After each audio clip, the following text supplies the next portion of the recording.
Hammaga salom, sizlar bilan Shahar O'rto'li. Bugungi videomizda xudo xohlasa juda ham ko'pchiligiga qiziq bo'lgan va rostdan ham o'zingizga bir marta bo'lsa ham qaysi biri o'zi kuchliroq sovutib beradi? Magnitli kullermi yoki bo'lmasam shu stolning ventilyatorli kullermi? Qaysi birini olganim yaxshi deb tanlovda anchagina qiynalgansizlar va bugungi mana shu savollarga bugungi videomizda javob topsanglar bo'ladi. O'zi rostdan ham magnitli mana shunaqa kichkinagina kullerimiz kuchliroq sovutib beradimi yoki stolni katta stolga qo'yib o'ynaydigan ventilyatorli kullerimiz kuchliroq chiqadimi? Bugungi videomizda bilib olamiz. Shunchaki videomizni boshlashdan oldin обязательно kanalimga obuna bo'lib qo'yib, videomizga like bosib ketsanglar, kommentariyani mayli keyin ham yozaverasizlar. Sizlarni ko'p kutilmagandan резко videomizni boshlasak ham bo'ladi. Обязательно solishtirishdan oldin kullerlarimizni ochib olaylik, ichidan o'zi nimalar chiqadi, nimalar yo'q, mana shu narsani bilib olishimiz kerak. Upakovkasidan ochib oladigan bo'lsak, o'zini kitobchasi chiqdi. Baribir ham hech kim o'qib o'tirmaydi, lutshi o'tkazib yuboramiz. Va ko'rishingiz mumkin, kullerimiz juda ham akkuratni upakovka qilingan. Qaytib yana upakovka qilib qo'ymoqchi bo'lsanglar, anchagina qulay joylashtirilgan. Bu kullerimizning o'zini qistirgichlari, triggerlari, bu o'sha bilasizlar, telefoningizda MagSafe bo'lmasa yoki magnitli bo'lmasa foydalanasizlar. Javnaqa qalin emas, qo'pol emas, normal. Va o'zini kabeli. Bu o'zi hamma kullerlarimiz bilasizlar Type-C da ishlaydi va bu kullerimiz ham Type-C'li. Вот. Yetarlicha uzun, standartni, как обычно qanaqa kullerlarning uzunligi bo'lsa, kabelini shunaqa chiqarilgan.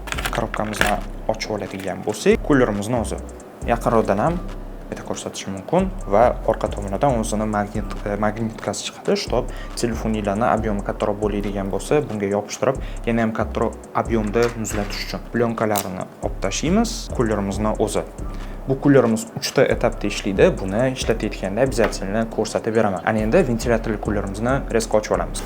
Xo'p, ventilyatorli kullerimizni ochishni boshlasak, unchalik ko'p narsa chiqmaydi. Birinchi navbatda ventilyatorli kullerimizni o'zi ichidan bir dona mana shu kabel shamsi chiqadi. Bo'ldi, все, buni ham keldi. Uzunligini ochib ko'rib olamiz. Anchagina kichkinaga, qisqaginaga o'xshayapti. Nimaga bunaqa qilib qo'yishgan bilmadim. Mana shu narsani uzun qilish kerak, standartni shtob обычно kullerlar bilan bir xil qilib, bu ancha-muncha kichkinaroq lekigan.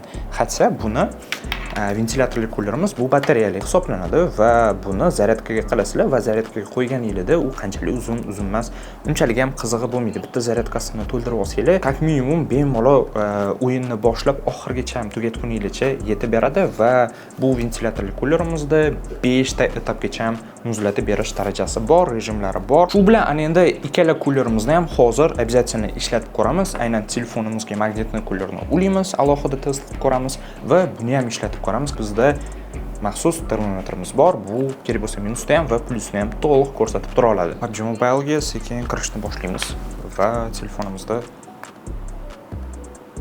gradusni o'lchab olamiz. O'rtacha 34-35 gradusda.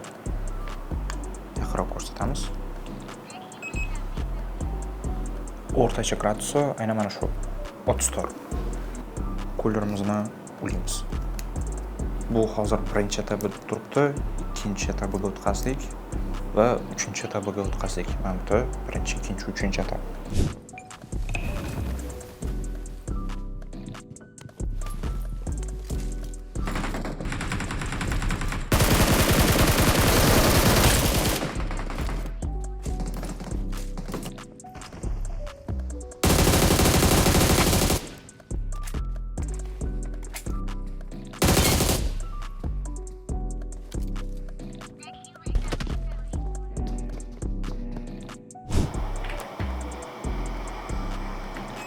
Ko'rib turibsizlar, 29 gradusda ushlab turibdi prям.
Well done.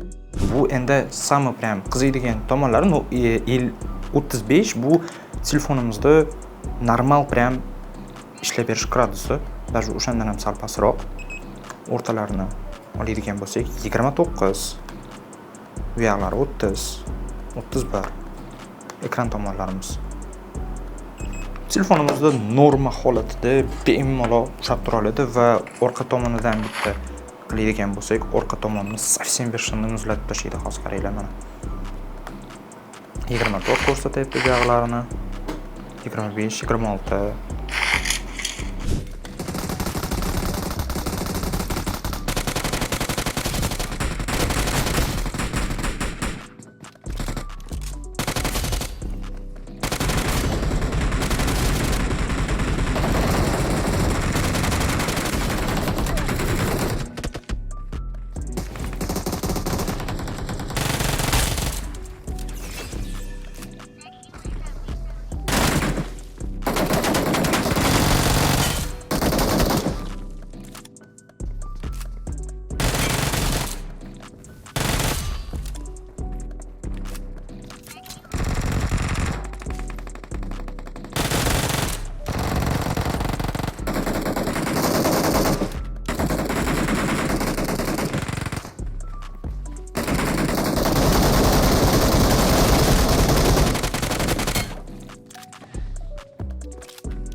Voy nimaga? Ente, нормально. Kelaylik bo'pti. Bitta o'lchab olaylik. 30. Bu yerlarni вообще 29. 29 stabilni prям ushlab turibdi to'g'ri. Orqa tomonlarini ham 29, 30 stabilni. Вот. Kelasiga ko'rsatib beray, вот. Bu tomonlargacha, masalan, hozir bu tomonini o'lchadim, 30 ushlab turibdi va bu yerlarini masalan 29 ushlab turibdi to'g'ri. Orqa tomonini ham xuddi shunday. Ketdi mana. 30 stabilni ushlab beradi to'g'ri. Kerak. Buni обязательно tez o'lib qoldik, yana bitta eventga tushib sinab ko'rishimiz kerak обязательно.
Yigirma to'qqiz stabilni o'rtoqlar.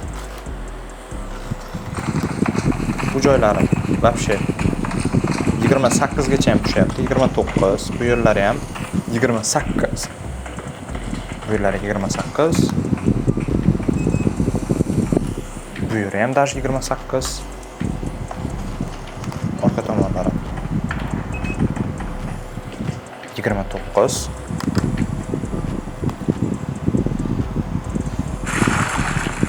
Bu yerlari ham даже 29, stabilni 28, 29, mana yerda даже pastki taraflari 27.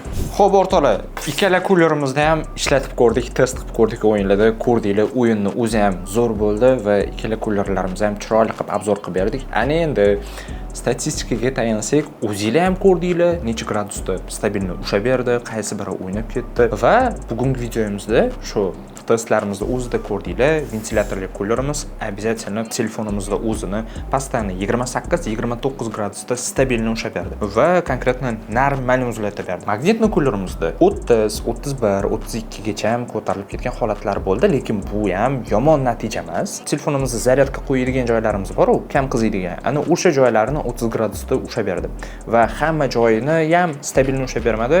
Baribir ham ventilyatorli kullerimizda o'zining darajasi bilinib qoladi, chunki baribir ham bu narsani tabiiy qabul qilsa bo'ladi, chunki ventilyatorli kullerimiz обязательно anchagina katta o'rtoqli. Bu kattaroq объемda havo yetkazib beradi va tем более bunda 5 ta etabigacha ham bor. Agarda buni 3-etabigacha, masalan, bunda 3 ta etap rejimi bor-ku, buni ham 3-etabiga qo'yib ishlatganimizda может быть bir xil natija bergan bo'lardi. Lekin bu yerda ozgina nohaqlik ketib qolgan bo'lardi. Nimaga desanglar, chunki bizda kuchlar nima desa bo'ladi, teng bo'lishi kerak degan narsa yo'q. Bizda shunchaki ventilyatorli kullerini olib kelib qo'ydik va magnitli kullerini olib kelib qo'ydik va mana shu ikkalasidan qaysi biri yaxshi sotib beradi. Masalan, magnitli kullerli ichida bu ham eng kuchlilardan bittasi, agarda eng kuchlisi bo'lmasa, bemalol top va eng yaxshi kullerimizga kiradi.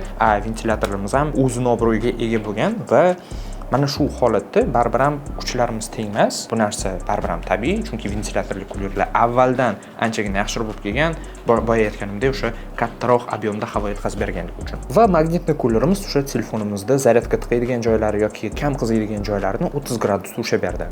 Va bu ham har doim ham stabil emas, lekin o'zi 30 gradusdan 32 gradusgacha ham ushlab bersa, telefonimizda 31 gacha bu normal, bemalol mazza qilib ishlatilinadi degani.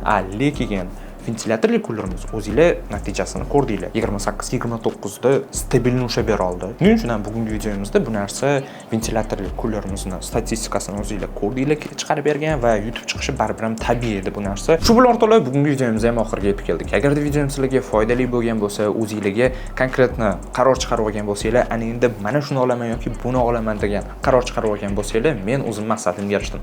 Har doimgidek o'zinglarni ehtiyot qilinglar, joninglar sog' bo'lsin, hech qachon harakatdan to'xtamanglar. Xudo xohlasa keyingi videolarimizda ham shunaqa obzorlar qilib, gaplashib o'tirish nasib qilsin. Hammaga rahmat.